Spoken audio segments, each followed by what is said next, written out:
Bismillah, alhamdulillah, ve salatu ve selamu ala Resulillah. Summa amma ba'd. Assalamu alaikum ve rahmetullahi ve berekatuh. Allah Teala jamlanishimizni o'zi rozi bo'ladigan jamlanishliklardan qilsin, tarqalishligimizda esa gunohlari kechirilgan tarqalishliklardan qilsin. Va bu darsimizni hammaga ham foydali va davomiy qilsin. Sahobalar tarixi darsiga xush kelibsizlar. Umar ibn Xattob radhiyallohu anhuning tarixi nechinchi darsligimiz? Bugun bu kishini darslik bilan tugatamiz deb o'ylagandik, lekin bugun ham dars tugamaydi. Inshaalloh keyingi darsimiz Umar ibn Xattob radhiyallohu anhuning hayotining oxiri keyingi darsimizda bo'ladi, tugaydi inshaalloh. Xo'p, nechinchi sanadamiz? 16-15damiz. Hozir 15-sanada bo'layotgan voqealar. Musulmonlar Falastin Aqso masjidini fath qilishyapti. Aslida Aqso masjidi hozirgi kunda ham, o'tgan safar ham aytdik, musulmonlar bilan kimlar o'rtasida? Yahudlar o'rtasida tortishuvda turgan bir vaqtda. Aslida bo'lsa u kimniki? Musulmonlarniki. Chunki musulmonlar Ibrohim alayhissalomning dinidagi odamlar kimlar? Musulmonlar. Falastin Aqso masjidini kim qurgan? Ibrohim alayhissalom va o'g'li Ishoq. Endi Sulaymon alayhissalom qurgan deganlarchi, Sulaymon alayhissalom ham shu yoqda turib dunyoni boshqargan. Shu yoqda turib dunyoni boshqargan va o'sha Aqso masjidining oldidagi sahna u kishining turadigan joyi bo'lgan. Hamma payg'ambarlarning asli olib kelgan yo'li nima bo'lgan? Tavhid. Rasululloh sallallohu alayhi vasallam bu yo'lni davom ettiruvchisi bo'lgan. Shuning uchun ham ularning kitoblarida Falastinni, Aqsoni fath qiluvchi odamning sifati ham to'liq belgilangan. Hozir biz Falastinning, ya'ni Aqsoning fath qilinishligi, Qudus shahrining fath qilinishligi haqida o'tamiz. Lekin keyin yana musulmonlar gunohga botganligi sababli Alloh taolo u shaharni yana oldida 1946-yil Ikkinchi jahon urushidan keyin musulmon diyorlari kofir diyorlarining har bir bo'lak bo'lib mustamlaka bo'lib qoldi. Masalan, Jazoir qaysi davlatga? Fransiyaga. O'rta Osiyo Rossiyaga va hokazo. Mana shunday mustamlaka bo'lgandan keyin Falastin qaysi davlatning nimasida bo'lgan? Angliyaning. Angliya mamlakati Yevropadagi yahudlarga Falastinni sovg'a qilib yuboradi. Sovg'a qilib yuboradi. Undan avval ham yahudlarga o'zi beradigan joylarni taklif qiladi. Ular olmay kelishadi. Falastinni olishligini aytib kelishadi. Ammo bermay 1946-yil berib yuboradi. Nima uchun? Bunda asosiy ikkita siyosiy hiyla bo'ladi. Birinchisi Yevropani yahudlardan tozalash. Sizlarga vatan berdik, endi boringlar deb turib. Shuning uchun ham Angliyalarning askarlarining himoyasi bilan yahudlar kirib keladi. Ikkinchi siyosiy hiyla arablarning o'rtasi bo'lgan, markazi bo'lgan Aqsoga yahudlar kirib boradigan bo'lsa, arablar ular bilan urushib o'zga tomonga chiqishlikka vaqti ham bo'lmaydi. O'zlari bilan o'zlari nima qilaveradi shu yerda? Urishaveradi. Yevropa bo'lsa Yahudlar va ularning makr hiylalaridan Yevropa qutuladi.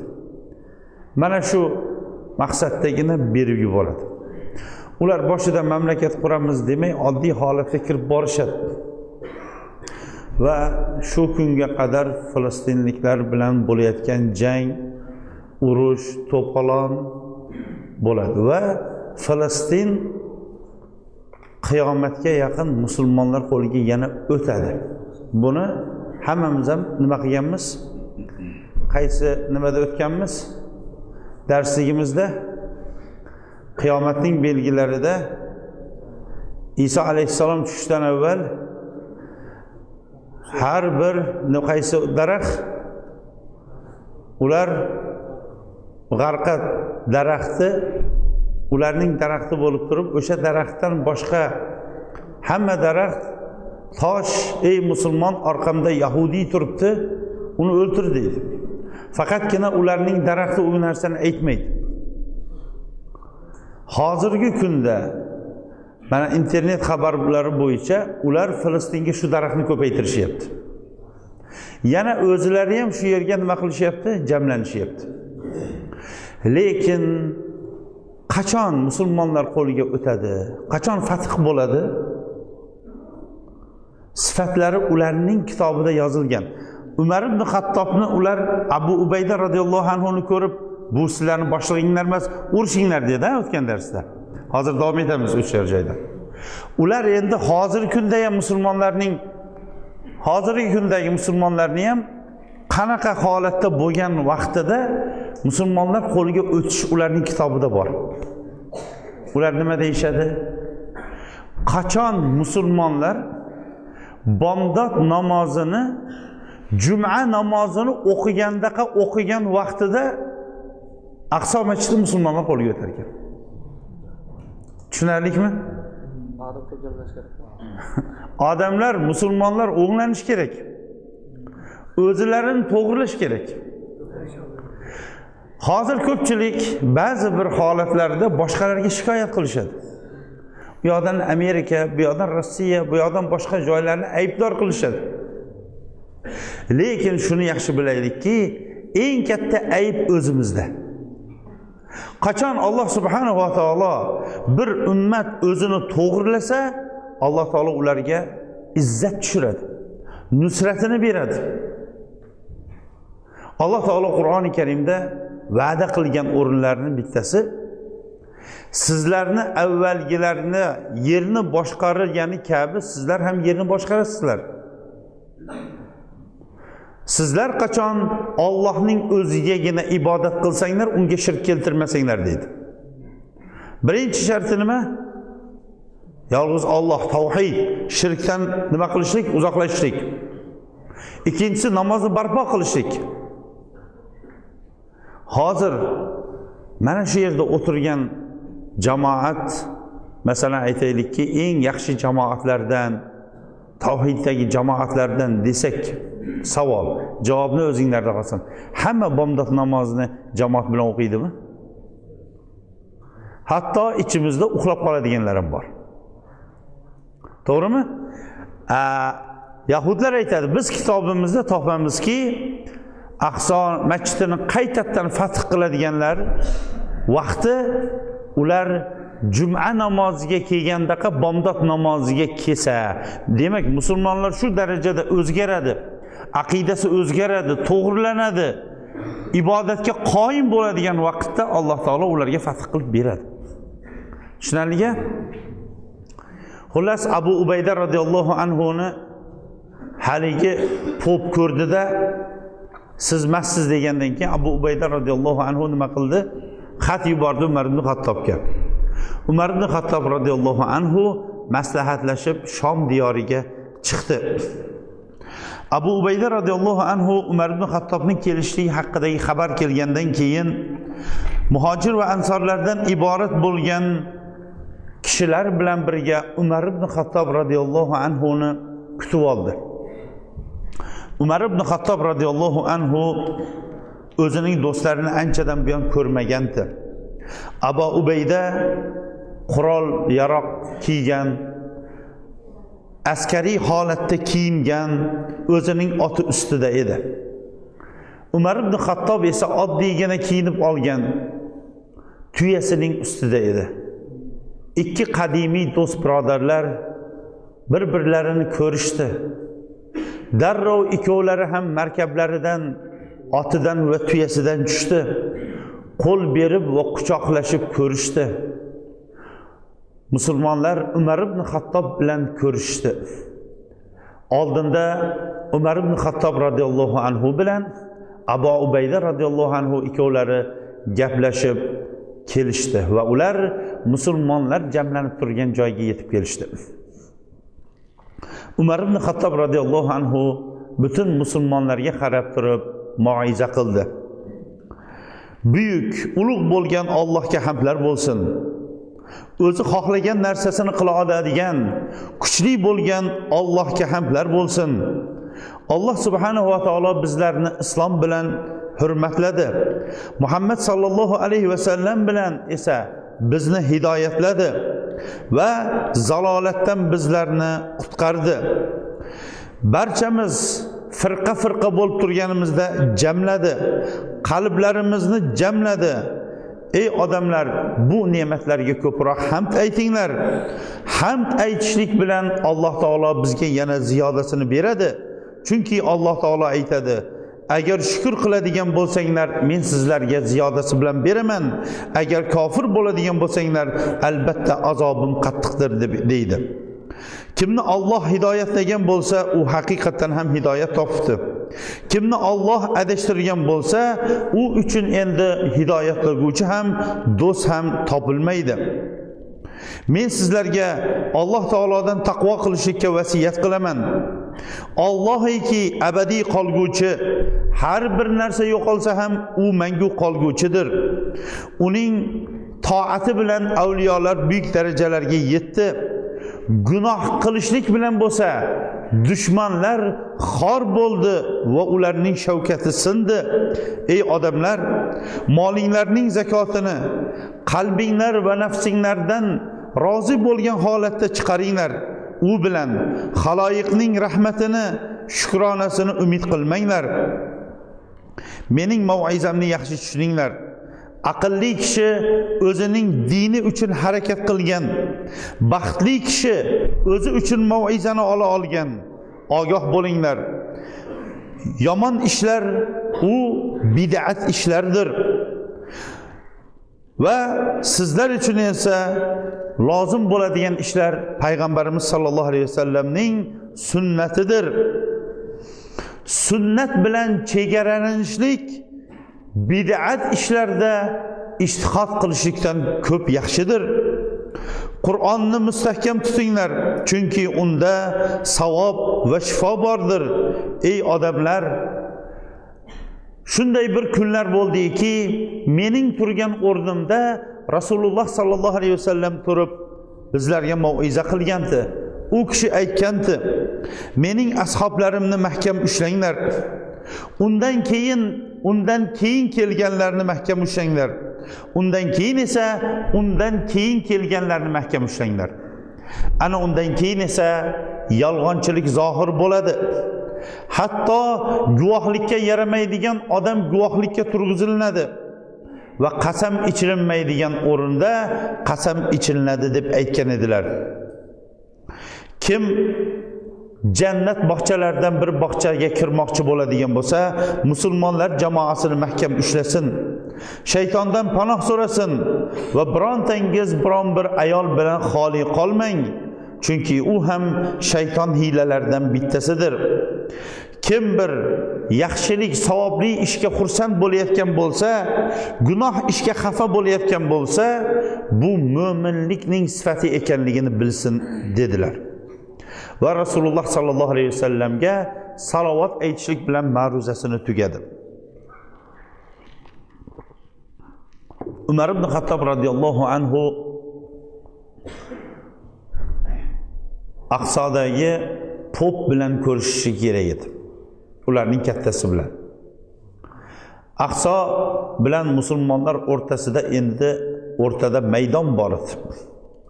Umar ibn Xattob o'zining tuyasi bilan popning oldiga chiqishlik uchun tuyasiga minib chiqdi.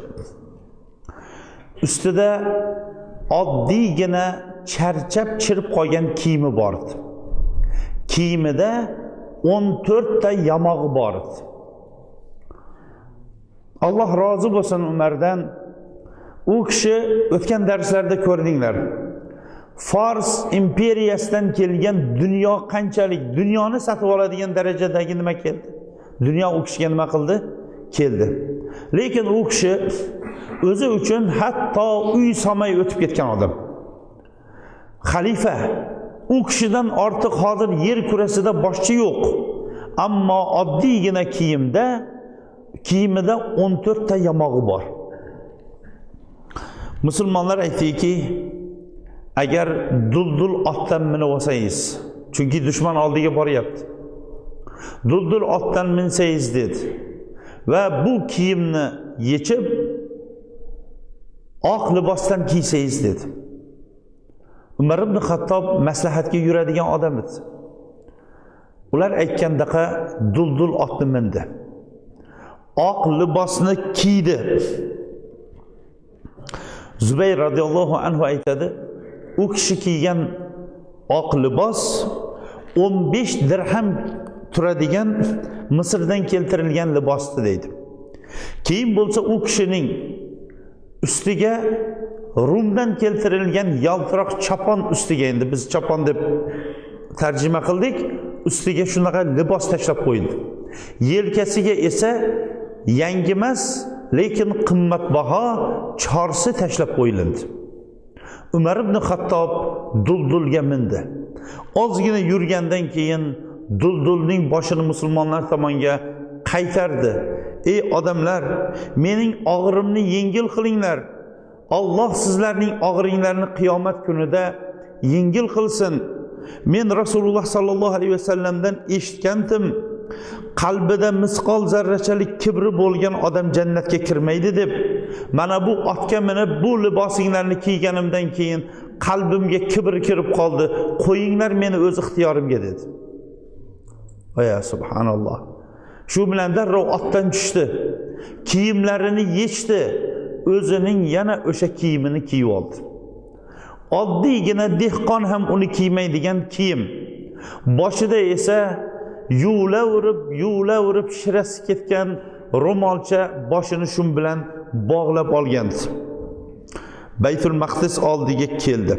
U yerda Abu Ubayda uchun tikib qo'yilgan chodir bor. Bu kishiga uchun ham chodir tikilindi. Chodirning ichida biron bir narsa bo'lishligini xohlamadi. Tuproqqa o'tirdi va Alloh taologa duo qildi. Ilohim bizlarga bu diyorni yengil fath qil va o'zing tomoningdan bizlar uchun yordam va sulton qil dedi. Keyin esa o'sha joyda o'tirib 4 rakat turib shu yerda 4 rakat namoz o'qidi. Musulmonlarning ovozlari ko'tarilib, Umar ibn Xattob radhiyallohu anhu ni ko'rganidan keyin ular takbir bilan ovozlari ko'tarilganini eshitib turgan qal'a ichidagilar nima bo'lyapti deb turib bitriq, ya'ni pop so'radi. Ular aytdiki, ularning amiri kelibdi dedi. Ertasiga bomdod namozini o'qigandan keyin Umar ibn Xattob radhiyallohu anhu Abu Ubaydaga aytdi: "Ey Abu Ubayda, chiqib shahar egalariga mening kelganimni xabarini bering va uchrashishga tayyor ekanligimni ayting" dedi. Abu Ubayda radhiyallohu anhu chiqdi. Qal'a yaqiniga kelib turib, "Ey shahar ahli, bizi birodarimiz Amirul Mu'minin sizlarga berilgan va'daga binoan keldi. Nima deysizlar?" dedi. Pop o'zining ibodatxonasidan chiqib devor ustiga ko'tarilindi. Abu Ubaydaga ko'rindi. Abu Ubayda aytdiki, Amirul Mu'minin Umar radhiyallohu anhu keldi. Undan ortiq endi amir yo'qdir biz uchun. Undan, ya'ni yuqoridagi. deganda haligi pop aytdi, chiqsin maydonga ko'ray dedi. Umar ibn Xattob turib chiqmoqchi edi, shu yerda yonida turganlar aytdi, ey Amirul Mu'minin, siz yolg'iz mana shu holatda chiqmoqchimisiz? Vaholanki qal'a egalari makr hiylasi bor. Sizga biron bir hiyla makr qilib qo'yishlikdan qo'rqamiz dedi.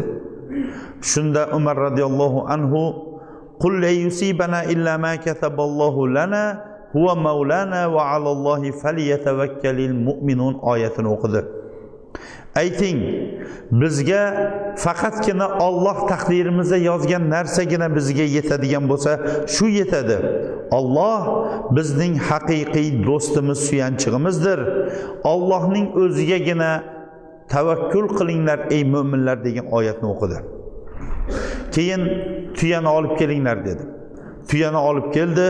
Tuya ustida oddiy kiyimlar bilan turdi. Uzoqdan ko'rib turgan bu pop Umar ibn Xattob radhiyallohu anhuni tanidi va orqasiga qarab turib aytdi, ey shahar ahli, tez eshiklarni ochinglar.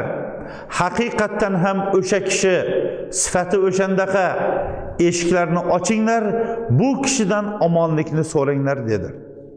Shahar ahli darrov eshikni 4 oy davomida ochmagan eshigini ochishdi. Darrov shaharning kalitini topshirishlik uchun omonlik so'rashdi. Umar radhiyallohu anhu sizlarga omonlik va salomatlik bo'ladi agar bergan va'danglarda turadigan bo'lsanglar dedi-da, darrov Alloh taologa shukr sajdasini qildi. Shahar ahli orqaga kirib ketdi, lekin shahar darvozalarini ilmagan, yopmagan holatda.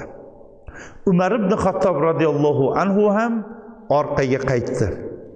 Ertasiga namozni o'qigandan keyin Umar ibn Xattob radhiyallohu anhu atrofidagi Abu Ubayda va bir qancha sahobalar bilan shaharga xotirjamlik bilan xavf va xatarsiz, qurolsiz ichkariga kirishdi. Bu kun dushanba kuni edi. Umar ibn Xattob radhiyallohu anhu juma kunigacha shu shaharda turdi va u yerning sharqiy tomoniga mehrob chizdi va shu yerga masjid quriladigan bo'ldi. Juma namozini o'sha yerda ashablari bilan o'qidi.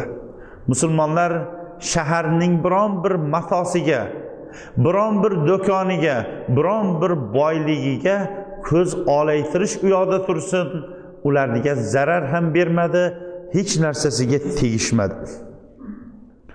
Umar radhiyallohu anhu 10 kun Baytul Maqdisda turdi. Keyin esa Baytul Maqdis ahliga omonlik yozganidan keyin Abu Ubayda radhiyallohu anhuni va Yazid ibn Abi Sufyonni ikkovlariga Falastinni ikki tomoniga boshchi qilgan holatda orqaga qaytdi. Umar ibn Xattob radhiyallohu anhu Baytul Maqdis ahliga bergan ahdi. Bismillahirrohmanirrohim. Mehribon va rahimli Alloh nomi bilan boshlayman. Bu Abdulloh Umar Amirul Mu'minin Ilya ahliga yozgan omonligidir. Ularning o'zlariga omonlik beriladi. Mollariga, hatto but ibodatxonalariga. Kirish nima deyiladi o'zbekcha? Haj. Hojlariga va sog'u kasaliga va boshqalarning barchasiga omonlik beriladi. Ularning ibodatxonalari buzilmaydi va va'da o'z o'rnida qoladi. Ulardan ibodatlarining birontasiga ziyon yetkazilmaydi. Lekin ular o'zlarining ibodatxonalarida endi yashamaydi. Bu xalqlarning birontasiga ziyon yetkazilmaydi. Lekin Iliyada yashayotganlar ichidagi bironta Yahud ular bilan qolmaydi, balki chiqartirib yuboriladi. Iliya ahli, Iliya deb atashardi hozirgi nimadagi Aqsodagi kishilarni. Iliya ahli jizya berishadi, xuddi boshqa shaharlardagilar jizya berayotganga o'xshash. Ulardan xohlaganlari Rumga chiqib ketaman desa, ular Rumga chiqib ketishi mumkin. Rumga chiqib ketaman deganlar Rumda boradigan uyga yetib olguncha ular omonlikdadir. Kim qolaman desa, qolganlar uchun ham omonlik bordir.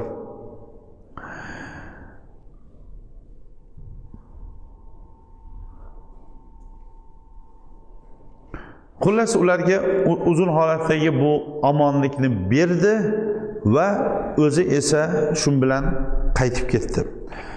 Abu Ubayda radhiyallohu anhu ni Halabni fath qilishlikka buyurdi. Halab bugungi kunda qayerda? Suriyadagi shaharlardan hisoblanardi. Qadimiy ismi Halibun bo'lib, nihoyatda katta, yaxshiliklar ko'p bo'lgan, havosi nihoyatda pokiza bo'lgan, chunki dengizga yaqin daryoga yaqin bo'lganligi uchun ham chiroyli shahar hisoblanardi. Abu Ubayda radhiyallohu anhu Qansarin shahrini fath qilib bo'lgandi.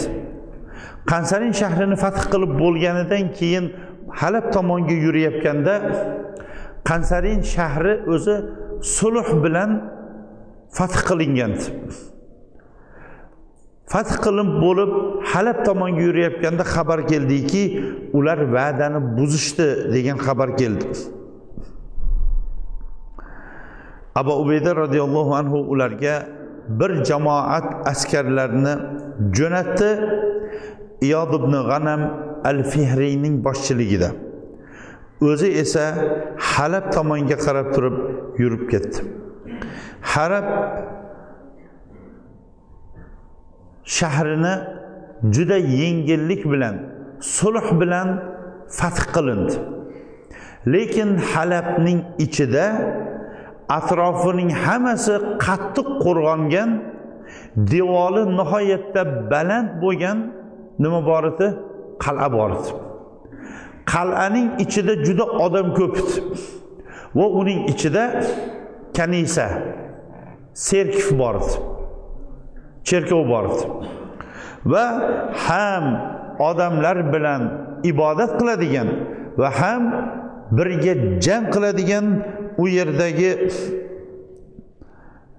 yerdagi ularning boshchisi bo'lgan pop bor edi. Bu qal'a taslim bo'lmadi. Abu Ubayda radhiyallohu anhu 4 oy qal'ani qamal qildi. Ammo qal'a taslim bo'lmadi. Umar ibn Xattob radhiyallohu anhu Abu Ubaydaga xat yozdi. Bismillahirrohmanirrohim. Abu Abdullah Amirul Mu'minin Umar ibn Xattobdan Shomdagi omili bo'lgan Abu Ubaydaga: sizga Allohning salomi bo'lsin. Men Alloh taologa hamd va payg'ambar sallallohu alayhi vasallamga salovat aytaman. Nima uchun bu qal'aning fath qilinishligi kechikayotganligining sababini sizdan so'rayman degandi. Bu kishi Amirul Mu'minin Umar ibn Xattobga javob yozdi. Alloh taologa hamdlar bo'lsinki, bizni Alloh qo'llab-quvvatladi va shaharni, Qansarin shahrini, Halab shahrini bizga fath qildi. Halab shahri bizlarga sulh bilan fath bo'ldi. Lekin u yerdagi bir qal'a bizga osiylik qilyapti. Uning ichida nihoyatda xaloyiqi ko'p, xalqi ko'p, lekin nihoyatda qattiq turib bera oladigan darajadagi ichida po'pi bor ekan. Bizi ichimizda qanchasini Alloh subhanahu va taolo ularning qo'li bilan shahid qildi. Alloh ularning qachon ochilishligini o'zi bilguvchidir. Qancha marta hiyla ishlatishlikka harakat qildik, lekin qodir bo'lmadik. Shu bilan men endi o'ylab turgandim. Bu qal'ani fath qilmasdan orqaga qaytib ketsammikin? Shuning uchun ham sizga maslahat solmoqchi edim. Javobingizni kutaman dedim. Umar ibn Xattob radhiyallohu anhu bu xatni o'qishligi bilan yonida turgan do'stlari bilan quvondi va xat yozdi. Ammo ba'd, menga siz yuborgan xat yetib keldi. Bu nusrat va fathlarni, dushmanlar ustidan bo'layotgan nusratlarni eshitib quvondik. Shahidlarning ko'payganini eshitib yana ham quvondik. Ammo Halab va Antakiya o'rtasidagi shaharlarga ketsam-mikan bu qal'ani qo'yib degan fikringiz to'g'ri fikr emasdir. Chunki siz o'zingizning o'rtangizda bir dushmanni qoldirib ketyapsizki, bu dushman agar qoldirib ketadigan bo'lsangiz, obro'yi ko'tariladi. Keyin bo'lsa dushmanlaringiz ichida umid paydo bo'ladi. Rumliklar bilan ular xat yozishadi. Bu kishini bizning ichimizdagi eng katta zarar beradigan odamlarning bittasiga aylantiradi. Fursatni poylab turib, ular ichimizdan zarba berishligi aniq bo'ladi. Shuning uchun ham men sizga beradigan maslahatim, Alloh o'rtanglarda biron bir hukm chiqargunga qadar mana shu yerda mustahkam turishligingizni men sizga vasiyat qilaman. Har qanaqa hiylalar bo'lsa barchasini ishlating. Atrof, vodiy, tepaliklar bo'ladigan bo'lsa, yoyinki to'satdan bosib kirish bo'ladigan bo'lsa, to'satdan bo'ladigan, yoyinki ketma-ket bo'ladigan bo'lsa, ketma-ket bo'ladigan zarbalarni qilib ko'ring. Lekin men sizga bir jamoatni jo'natyapman. Ularning ichida esa Yaman ichida mashhur bo'lgan bir otliq botir kishini jo'natyapman dedi. Va Umar ibn Xattob radhiyallohu anhu Abul Ahval Aswad degan kishini jo'natdi. Bu kishi Damis degan laqabli odam edi. Yamanlik edi o'zi. Abul Aswad deyishligi qoraga ko'proq bo'lganligi uchun ham u kishiga shunaqa laqab berilgan. Nihoyatda mohir edi. Endi bo'yining uzunligi tarixda qoladigan darajada bo'yi uzun odam edi.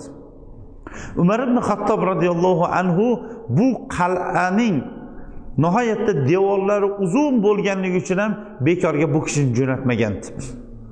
Bu kishi kelib Abu Ubayda radhiyallohu anhu ga qo'shildi. Qal'ani ko'rdi. Qal'aning balandligini ham ko'rdi. Ko'p vaqt o'ylanib turdi-da, kechqurun hujumga o'tamiz dedi.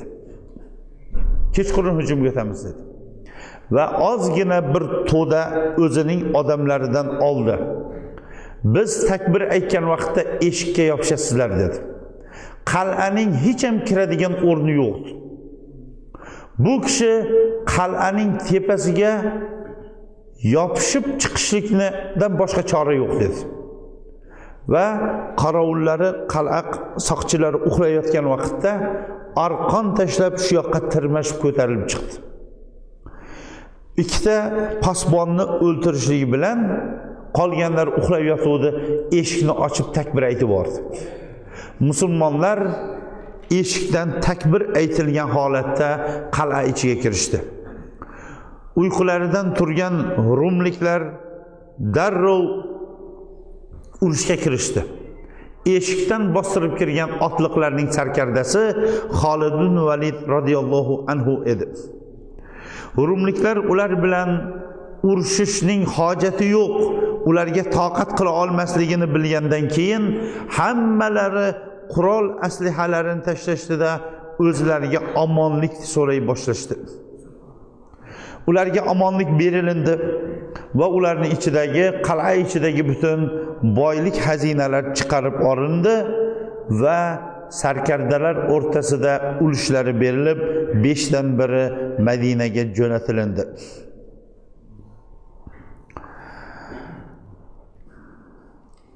Azaz shahrining fath qilinishligi.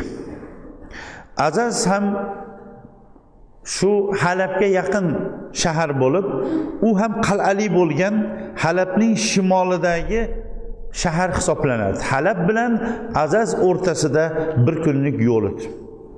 Havosi nihoyatda yengil, pokiza bo'lgan o'rin edi. Abu Ubayda radhiyallohu anhu Halabdagi qal'ani fath qilgandan keyin Azazga askar jo'natdi. Musulmonlar qal'ani nihoyatda yengillik bilan Halabdagi Halabdagi qal'ada mustahkam turgan haligi musulmonchilikni qabul qilgandan keyin u yoqdagilarni ham islomga chaqirishligi shu kishining vositasi bilan Azaz yengillik bilan musulmonlar qo'lida fath qilindi. Mu'ra shahrining fath qilinishi. Abu Ubayda radhiyallohu anhu Mu'ra shahriga yetib keldi. Mu'ra shahri musulmonlarni o'yin, kulgu, karnay surnay bilan kutib oldi. Endi nima uchun karnay surnay bilan kutib olganligini hali o'tamiz sabablarini. 18-sana. Bu sana musulmonlar uchun og'ir sanalarning bittasi hisoblanardi. Chunki Arab yarim orolligida qattiq qurg'oqchilik keldi. Shom diyoriga esa vabo kasali keldi. Keling birinchi Payg'ambarimiz sallallohu alayhi vasallam shahri bo'lgan Madinadan boshlaylik. 18-sana. Odamlarga qattiq qurg'oqchilik keldi. Yomg'ir yog'ishi u yoqda tursin, osmondan bulut ham ko'rinmasdi. Ochlik qattiqlashdi. Hatto ochlik qattiqlashgani sababli vahshiy hayvonlar ham kelib odamlar bilan ulfat bo'lib, odamlar qo'lda yashaydiganga aylanib qoldi. Hatto kishi hayvonlar ozib ketganligidan qo'yni so'yishga ham yerganadigan bo'lib qoldi. Chunki qo'yda nima yo'q? Suyagidan boshqa hech narsasi ko'rinmaydigan bo'lib qoldi. Umar radhiyallohu anhu qasam ichdi. Go'sht ham, yog' ham, sariyog' ham yemayman, bozorlarga bu narsa to'lib ketmagunicha dedi. Alloh rozi bo'lsin Umar ibn Xattobdan va rozi qilsin. Hozirgi har bir odam buni eshitadigan bo'lsa, har bir vali, hokim uchun dars bo'ladigan ishni bu kishi qilib ketdi. Agar esinglarda bo'lsa, avvalgi darsimizda Umar ibn Xattobniki yuzida ozroq qoralik bor edi. Bu qoralik ochlik davridan keyin paydo bo'lgan dedi. Bu kishi mutlaq go'sht, yog', saryog', yog'li narsani yeyishni qo'ygandan keyin odamning yuzi o'zgarib ketar ekan. U narsani biz tasavvur qila olmaymiz. Chunki hammamizda ham har bir hayvonning go'shtidan yeb ko'ramiz. To'g'rimi? Umar ibn Xattob mana shunday qildi. Bizda ertak bo'lib, bu asli haqiqat emas, shundan gap yuradi.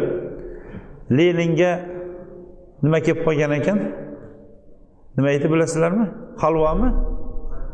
Halvo kelib qolgan ekan. Keyin uni bolalarga yuboribdi degan. Lenin kelishdan avval o'zi odamlar halvoni uncha yemasdi o'zi. Shunaqa to'qlik zamonda yashagan. U kishi kelib odamlarni och qilib qo'ygan.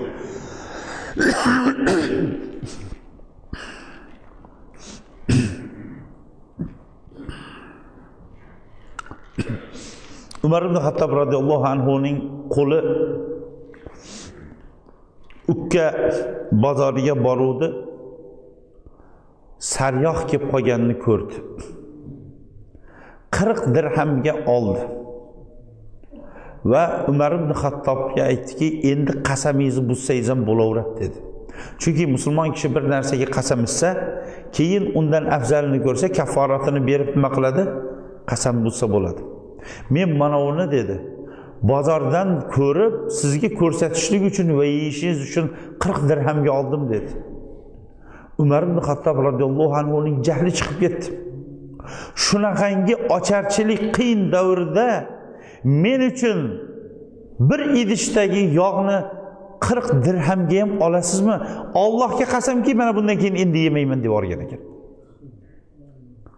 Va olib borib ko'chadagi qiyin odamlarga tarqatib yuboring dedi.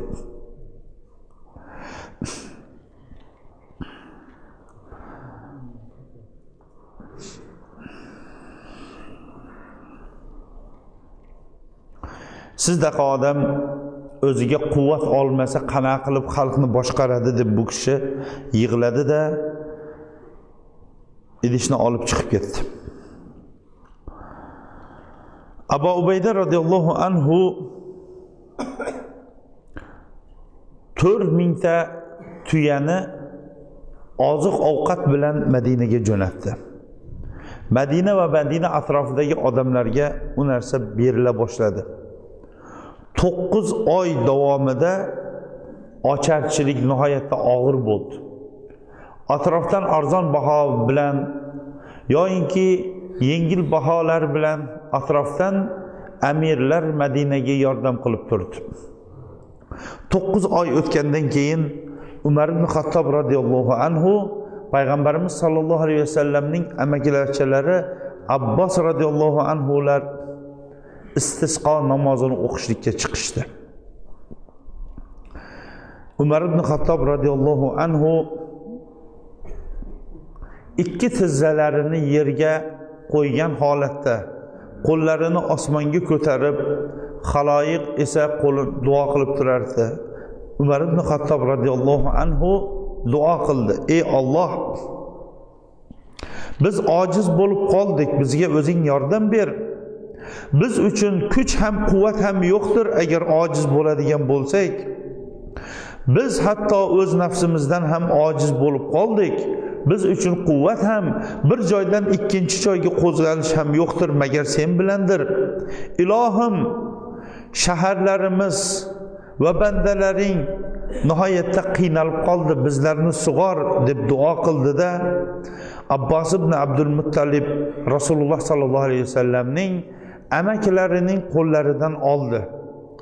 Abbos radhiyallohu anhuning ko'zlaridan yosh oqib turardi. Hatto soqollari ham ho'l bo'lib qolgandi. "Ey Alloh, biz avval senga Rasululloh sallallohu alayhi vasallamning o'zi bor vaqtida u kishi bilan senga bog'lanardik. Endi u kishining amakisini duo qilishligini bilan senga bog'lanamiz. Ey Abbos, turing, duo qiling" dedi. Abbos radhiyallohu anhu duo qildi. Keyin esa odamlarga qarab turib, Robbinglarga istig'for aytinglar, Robbinglar gunohlarni ko'p kechuvchidir dedi. Abbos radhiyallohu anhuning umri yoshi keksayib, ko'zlari kirtayib, soqoli esa ko'kragiga tushib qolgandi. U faqatgina qariyalar aytadigan qisqagina gapni yodlab olgandi. "Ey Alloh, boshliq agar o'z qo'l ostidagilarni tashlab qo'ymaydigan bo'lsa, sen bandalaringni tashlab qo'ymaysan" degan gapdan boshqa narsani ayta olmasdi. Xullas, bu yerda ular duo qilishdi. Odamlar aytadiki, osmonda bir bo'lak ham bulut yo'q edi. Bir parcha bulut paydo bo'ldi. Odamlar qaranglar, qaranglar deya boshlashdi. Bulut kengayib bordi. Shamol turdi. keyin bo'lsa bulut atrofimizda aylandi va qattiq yomg'ir yog'di.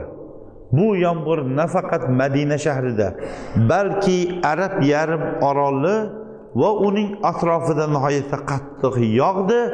Alloh subhanahu va taolo shu bilan ochlikni ko'tarib yubordi.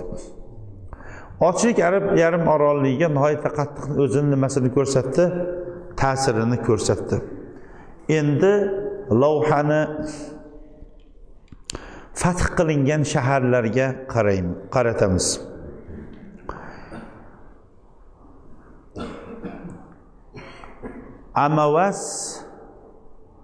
Amavas ofati yoyinki yuqumli vabosi.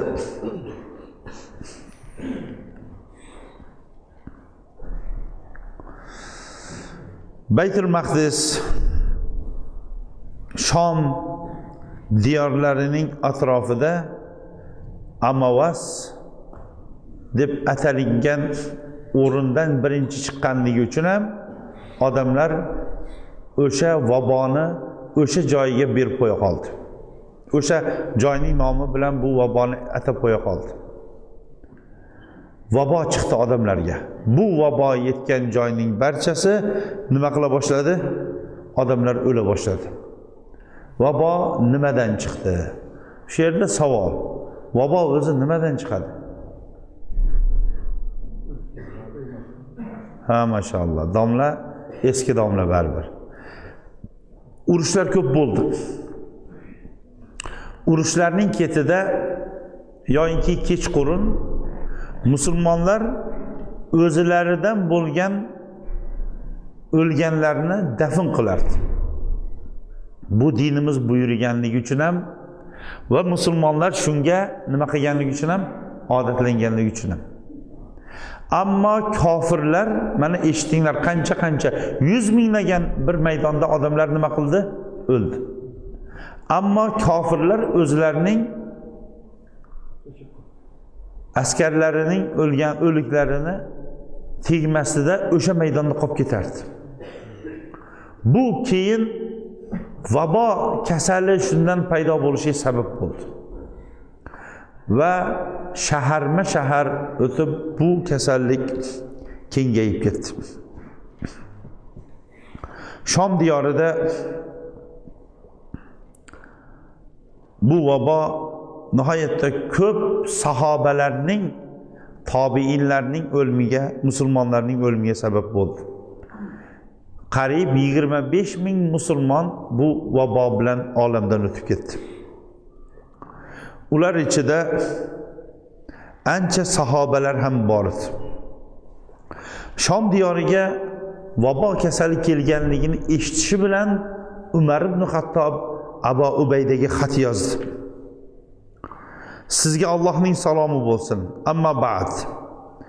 Men bir ish qilmoqchi edim. Shu ishni siz bilan maslahatlashmoqchi edim. Maslahatim ko'zma-ko'z labma-lab bo'lishligini xohlagandim. Xatim qo'lingizga boradigan bo'lsa, xatni yerga qo'yishingizdan avval otingizga o'tirib oldimga chiqing dedi. Abu Ubayda radhiyallohu anhu ziyrak odam edi. O'qib tushundi. Nimani tushundi? Abu Ubaydani Shomdan Umar ibn Xattob nima qilmoqchi edi? Chiqarib olmoqchi edi.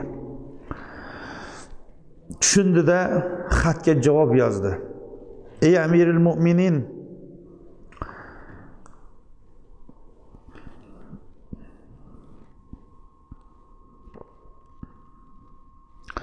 sizning menga bo'lgan hojatingizni men tushundim va bildim. Men ham musulmon askarlaridan bittasiman. O'z nafsimda ulardan chiqib ketishlik biron narsani sezmayapman. Ulardan ayrilishlikni ham xohlamayman. Hatto Alloh men va mening safimdagi askarlarga biron bir hukm chiqarilganga qadar meni ey Amirul Mu'minin o'z holimda mana shu yerda qo'yishligingizni so'rardim dedi. Xat Umar ibn Xattobga kelgan vaqtda yig'iladi. Umar ibn Xattobdan atrofida o'tirganlar so'rashdi: "Ey Amirul Mu'minin, Abu Ubayda o'libdimi?" deganda u kishi aytdiki, "Go'yoyinki o'libdi" dedi. Keyin yana u kishiga xat yozdi. Ammo ba'd, siz odamlarni past bir chuqur joyda saqlab turibsiz. Tez odamlarni yaylov joyga chiqaring. Nima bo'lishi mumkin? Shamol shabada bilan ham odamlar poklanishi mumkin edi. U kishining xati kelgan vaqtda Abu Musa radhiyallohu anhu ni chaqirib, "Ey Abu Musa, Amirul Mu'minindan mana bu xat keldi. Odamlarni tez yuqori joyga chiqaring" dedi. Hatto men ham sizga ergashay dedi. Abu Musa radhiyallohu anhu uyiga kelib, odamlarni qo'zg'atishlik uchun uyiga kelganda ayoli vabo bilan og'rib bo'lganligini ko'rdi. Keyin bo'lsa tuyasini minib odamlarni qo'zg'ata boshladi va aytdi: "Ey odamlar, bu vabo sizlar uchun rahmatdir. Payg'ambarimiz sallallohu alayhi vasallamning da'vatidir. Solih kishilar sizlardan avval mana shu vaboda ular ham vabo bilan o'lishgandir. Abu Ubayda Alloh taolodan so'rayapti bunda nasibasini" dedi va o'zi ham mana shu vaboda olamdan o'tib ketdi. Abu Ubayda radhiyallohu anhu ham olamdan o'tdi. Abu Ubayda radhiyallohu anhu mashhur sahobalardan. Bu kishi haqida inshaalloh alohida dars o'tamiz. Xulofai Roshidinlardan keyingi sahobalar darsida. Lekin Abu Ubayda radhiyallohu anhu ni mana bir qancha darslarimizdan buyon eshitib kelyapsizlar. Bu kishi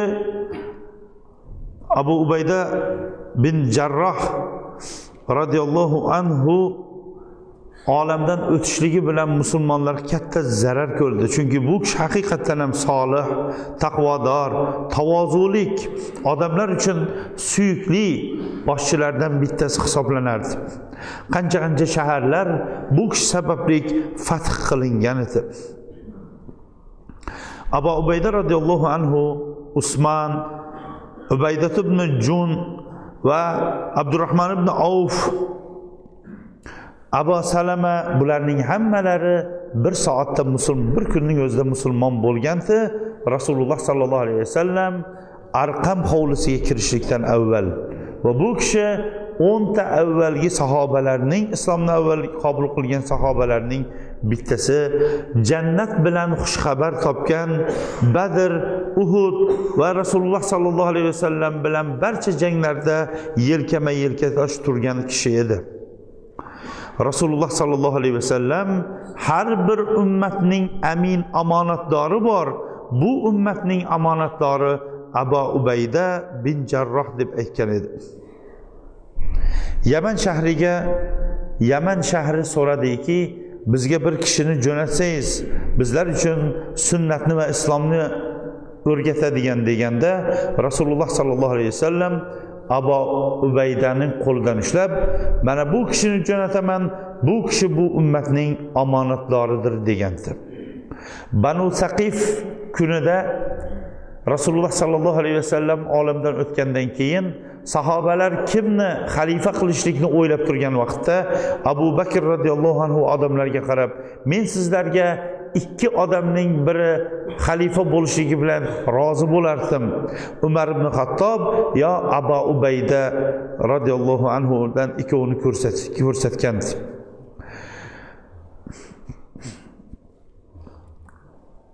Umar ibn Xattob Xolid ibn Validni sarkardalikdan tushirib, ya'ni bosh qo'mondonlikdan tushirib, o'rniga Abu Ubaydani qo'yganda Xolid ibn Valid quvonib, endi bizlar uchun ortiq bizdan ortiq bo'lgan odam keldi. Sizlarga bu ummatning omonatlari endi boshqa qilindi degan ekan. Shunda Abu Ubayda, men Rasululloh sallallohu alayhi vasallamdan eshitganman, Xolid Allohning dushmanlarga qarshi qo'yilgan qilichidir deb aytgan degandilar. Bu kishi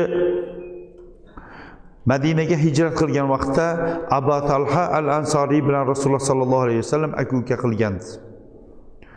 Abu Ubayda 58 yoshida olamdan o'tdi vabo kasalligi sababli.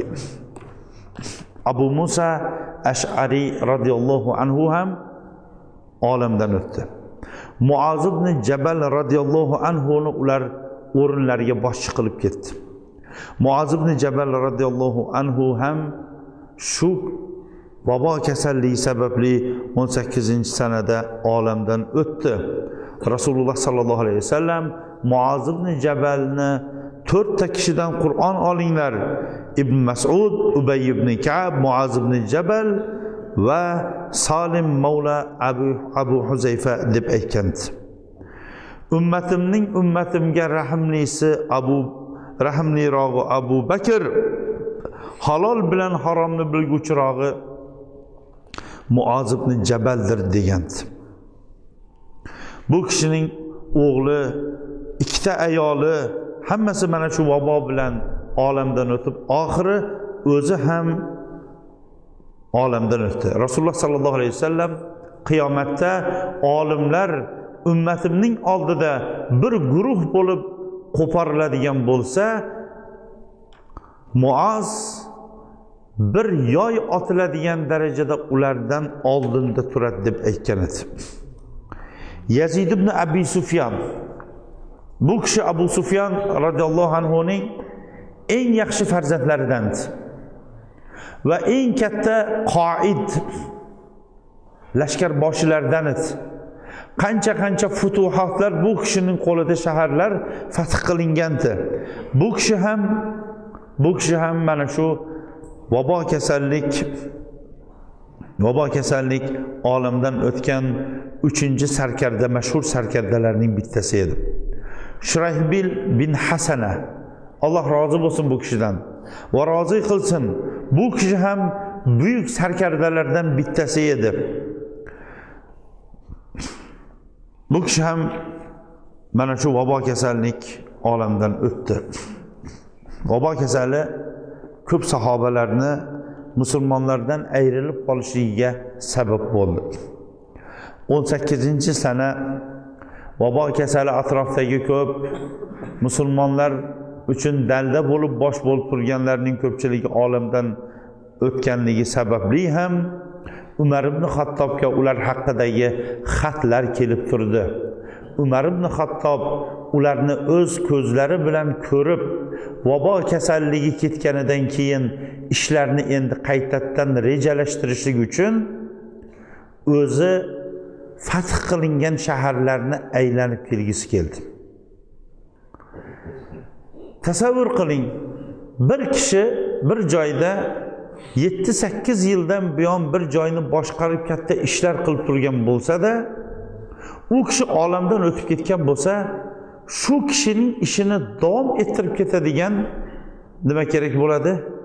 Shunchalikdan kattaroq tajribasi bo'lgan odam kerak bo'lib qoladi. Shuning uchun ham musulmonlar avval sahobalarda shuna holatlar bor edi, bittasini olsa ikkinchisi davom ettirib ketaverardi. Shunaqa tayyorlab qo'yishgandi. Masalan, Xolid ibn Valid radhiyallohu anhu da katta fitnalar bo'la boshladi odamlar ichida. Qanaqa fitnalar? Odamlarda shunaqangi e'tiqod bo'ldiki, Xolid bilan chiqsak yengamiz degan e'tiqod bo'lib qoldi. Tushunarliga? Shu bilan Umar ibn Xattob odamlardagi bu e'tiqodni olib tashlashlik uchun u kishini qo'mondonlikdan pastki lavozimga oldida qo'mondonlikka Abu Ubaydani qo'ydi. Lekin ish o'zgarib qolmadi. O'sha futuhatlar o'sha bo'yicha nima qilib ketaverdi? Davom etib ketaverdi. Men bu gapni nimaga ishora qilib aytayotganimni tushungan bo'lsanglar kerak. Shunaqa bir holatlar bo'ldiki musulmonlar ichida. Bir ustozlar yo'qolib qoluvdi. U musulmonlar jamoatini yetaklab yuradigan, keyin unaqa ustoz topilmay qoldi. Shuning uchun ham musulmonlar o'zlari ichidan shunaqangi bir odamlarni tayyorlamoqlik kerakki, har bir odamdan keyingi kelgan odam undan afzal bo'lib ketaverish kerak. Bizda bo'lsa aksi. Bir ustoz yo bir kishini qorini yetishtirib chiqariladi-da, u kishi yo'q bo'lgandan keyin yana 50 yil, 60 yil orqaga surilib ketadi. Uni odamlar unutib ham yuboradi. U kishining ishini davom ettiradigan odam topilmay qoladi. Imom Azam Abu Hanifa rahimahulloh, shogirdlari Abu Yusuf. Abu Hanifa rahimahullohdan keyin Abu Yusuf u kishining ishini shu darajada davom ettirdiki, Imom Azam rahmatullohi alayhining mazhabi saqlanib qolishiga asosiy shu narsa sabab bo'ldi. Tushunarlika? Shuning uchun ham har bir inson dunyoviy ishda bo'lsa, bizda bu juda yaxshi narsa. Dunyoviy ishda gap yo'q. Nexia'dan keyin darrov Lassetti'dan keyin darrov nima bo'lyapti? Jeep yoki Toyota oyoq ketyapti dunyoviy ishlarda. Diniy ishlarda ham biz shuna bo'lishimiz kerak. Umar ibn Xattob radhiyallohu anhu zerikib qolmadinglarmi? Yani oz qoldi, ozroq sabr qilinglar keyin. Umar ibn Xattob radhiyallohu anhu odamlarni chaqirib maslahatlashdi. Men odamlarni o'z o'rinlariga tushirib, vaziyatni to'g'rilab kelishi uchun atrofda fath qilingan shaharlarni o'zim aylanib kelmoqchi edim. Nima deysizlar dedi. Ba'zilar chiqishligiga qarshi bo'ldi. Ba'zilar aytdiki, qaysi shahardan boshlaysiz? Ey Amirul Mu'minin dedi. Iroqdan boshlasam dedi. Deganda Iroqdan boshlamang. Dunyoda 10 ta yomonlik bo'lsa 9 tasi Iroqda dedi. Haqiqatan ham shunaqa. Payg'ambarimiz sollallohu alayhi vasallam ham shuna deb xabar bergan. Hozirgi kungacha u yoqdagi fitnalar nima qilmayapti? To'xtamayapti, qiyomatgacha ham to'xtamaydi.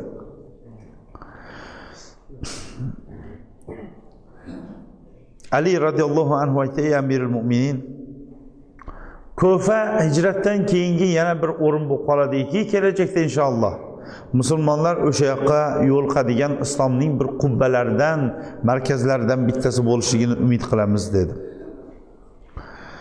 Umar ibn Xattob radhiyallohu anhu Shom diyorlaridan boshlashlikni qasd qildida, Ali radhiyallohu anhuni Madinaga o'rniga qo'yganidan keyin o'zining g'ulomi va atrofdagi odamlar bilan Shom diyoriga yurib ketdi. G'ulomi bilan kelishdi. Ma'lum bir farsax tuyani siz yetaklaysiz, ma'lum bir farsax siz o'tirasiz, men yetaklayman dedi. Bo'pti dedi. Hozir nima uchun hali Abu Ubayda radhiyallohu anhuni ba'zi shaharlar karnay-surnay bilan kutib olganini hali aytib o'tamiz. Bu ham shularning dalillaridan bittasi. Yo'l yurib karvon ketdi. Shom diyori, Shom ahli hali Umar ibn Xattobni nima qilmasdi, tanimasdi. Amirul Mu'minin Umar ibn Xattob radhiyallohu anhu kelyapti deganni eshitib, Shomliklarning hammasi Umar ibn Xattob radhiyallohu anhuning yo'liga ko'chib chiqishdi. Ammo shaharga kiradigan, ular kutib oladigan joydagi navbat Umar ibn Xattobning g'ulomi tuyaning ustida Umar ibn Xattob yetaklaydigan navbatga to'g'ri kelib qoldi. Tushunarlika? G'ulom deganda arablar balog'at yoshiga yetmagan bolani g'ulom deydi, ham u qul bo'lsa yana. Tushunarlika? Keyin Umar ibn Xattobga u kishi qo'lidan ushlab yopishib oldi. Ey Amirul Mu'minin, men minmayman, siz mining dedi. Amirul Mu'minin, siz men roziman deb turib oldi. Siz rozi bo'lganingiz bilan adolat rozi bo'lmaydi dedi. Va u kishini mindirib, o'zi yetaklab karvonning oldida Shom xalqi oldiga kirib kelardi. Shomliklar Amirul Mu'minini tanimaydi. Amirul Mu'mininni bir qul deb o'ylab so'rardi. Amirul Mu'minin qani? Amirul Mu'minin qani deb. Amirul Mu'minin u kishiga qarang tavozusini. Menman desa bo'ladi. Amirul Mu'minin oldinda kelyapti hozir, kelyapti oldinglarda deb qo'yardi. Mana shunaqa holatda Shomga kirib bordi. Kirib borishligi bilan u yerdagi mol dunyolarni odamlarga taqsimladi va ishlarni yo'lga qo'ydi. Boshliqlarni Abdulloh ibn Qaysni Kuradagi sohillar tomonga boshchi qildi. Muaviya radhiyallohu anhu ham u yoqlarning bir qismiga boshchi qildi. Xullas, u yoqdagi ishlarni bir qator rejalashtirdi. Namoz vaqti bo'lib qoldi. Agar Bilol rozi bo'lsa, bir azon aytsa bo'lardi dedi. Bilal radhiyallohu anhu Rasululloh sallallohu alayhi vasallam olamdan o'tgandan keyin azon ayta olmay qolgandi. Ashhadu anna Muhammadur Rasulullohni aytgan vaqtda u kishi hushidan ketib qolardi. Ular Rasululloh sallallohu alayhi vasallamga bo'lgan muhabbati juda buyuk edi haqiqatan ham. Shu Abu Bakr radhiyallohu anhu dan u kishi ruxsat so'ragandi. Men endi ayta olmayapman, aytmay deb turib. Shunda siz aytsangiz yaxshi bo'lardi deganda u kishi eski holatini eslagandi. Abu Bakr radhiyallohu anhu u kishini qullikdan sotib olib ozod qilgan. Aytganda, agar siz Alloh uchun meni ozod qilgan bo'lsangiz qo'ying. Agar shu uchun ozod qilgan bo'lsangiz mayli aytay degandi. Abu Bakr radhiyallohu anhu ga bu qattiq botib ketib, men sizni Alloh uchun ozod qilganman, bo'ldi aytmang deb to'xtatgandi. Oradan qancha vaqt o'tdi? 8 yil o'tdi. Bilal radhiyallohu anhu Umar ibn Xattobning talabiga binoan yana azon aytdi. Payg'ambar sallallohu alayhi vasallamning davridagi biron bir kishi yig'lamagan kishi qolmadi. Hatto Umar ibn Xattob shunchalik qattiq yig'ladiki, soqollari ho'llanib ketdi. Hammalari Rasululloh sallallohu alayhi vasallamning davrini bir eslab olishdi.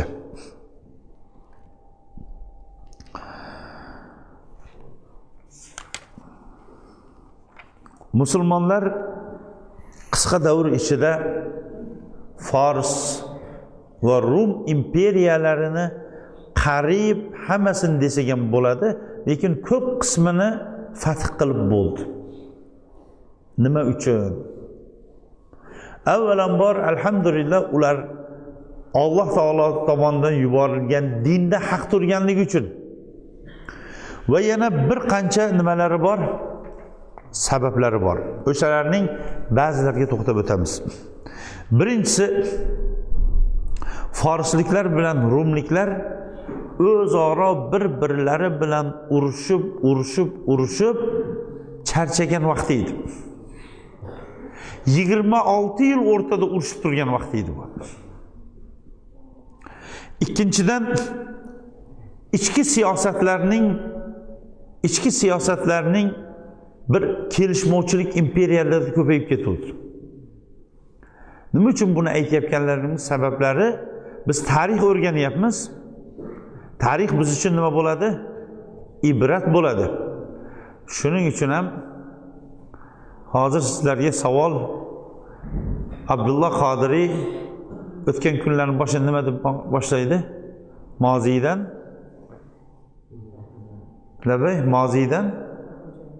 Nabay? Oh.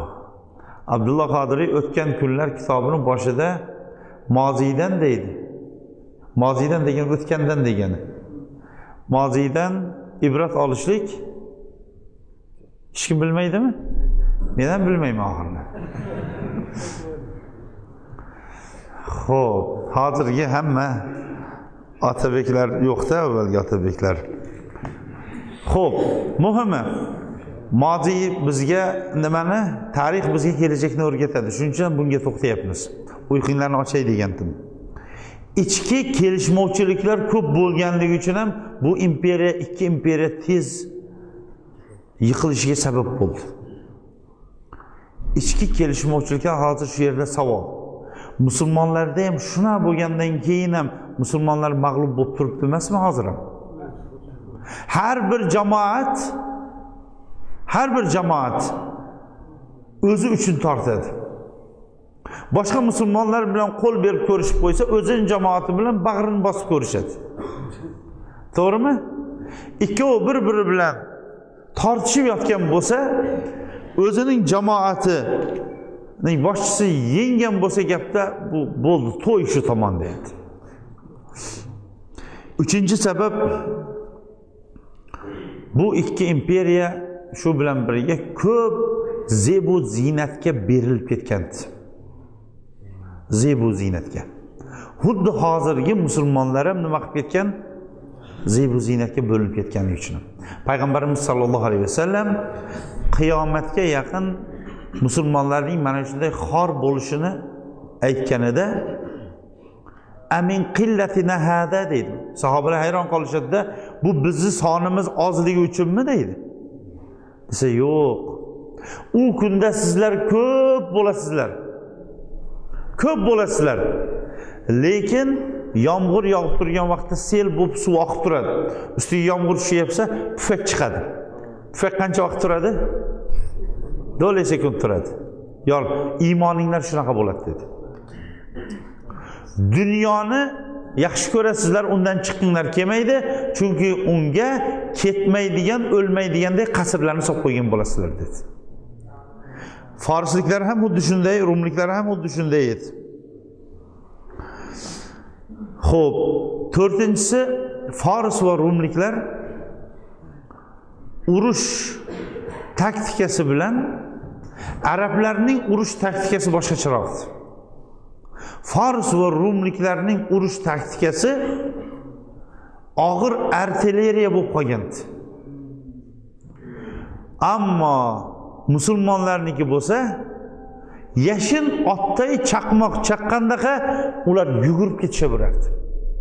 Ular boshiga kaskasini taqib, qurolini olib oldiga qilgunicha ularning otliqlari yetib bo'lardi, piyodalar orqadan to'g'rilab ketaverishardi.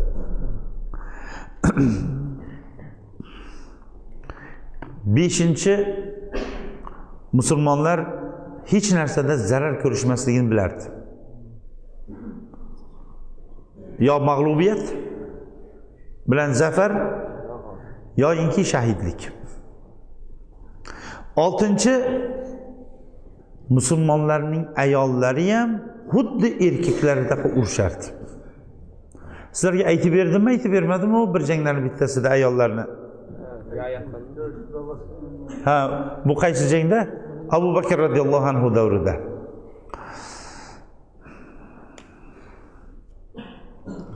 Yettinchidan, hozir bu boshqa fathlarda ham ko'riladi. Bu ikki imperiya o'zining qo'l ostidagi boshqa xalqlardan nihoyatda katta nima olardi? Solih olardi. Solih kattayib, odamlar ularning zulmidan o'zi qiynalib ketgandi. Musulmonlar kelishligi bilan ularga erkinlikni berib yuborgandi. Erkinlikni berib yuborgandi. Zulm qilish yo'q edi. O'zining hovlisida, o'zining yerida xohlagancha ishlarsa, jizyasini to'lab qo'yardi, bo'ldi.